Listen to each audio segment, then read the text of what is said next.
महानगरपालिका निवडणुकीच्या पार्श्वभूमीवर मुख्यमंत्री देवेंद्र फडणवीस आणि उद्धव ठाकरेंमध्ये चांगलीच जुंपली आहे। उद्धव ठाकरेंनी केलेल्या आव्हानाला आता फडणवीसांनी पुन्हा एकदा प्रतिआव्हान दिलं।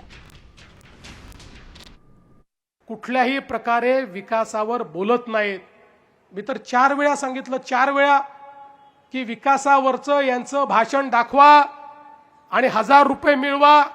माझे 1000 रुपये अजून खिशातच आहेत, ते जातच नाहीत। त्यामुळे आज मी ठरवलं की आता 1000 रुपये नाही, ते जर विकासावर बोलले मी 2000 रुपये या ठिकाणी देणार आहे। मी माझा प्राइज मनी जो आहे आता 2000 रुपयाला नेलेला आहे। मी एक आव्हान देवेंद्र फडणवीसांना दिलेले आहे। आता गेल्या 2-3 वर्षात लोकसभा असो, विधानसभा असो आणि महापालिका असो, नगर परिषद असो, मला एक निवडणूक अशी दाखवा की त्या निवडणुकीमध्ये यांनी केलेली कामं सांगितलेत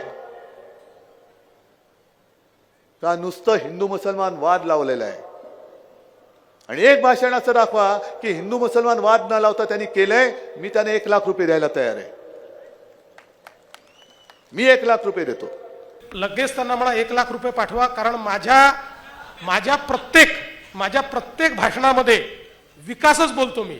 त्यामुळे तुम्ही जरा माझा प्लीज संदेश घेऊन जा, 1 लाख रुपये घेऊन या, लाडक्या बहिणींना दिले।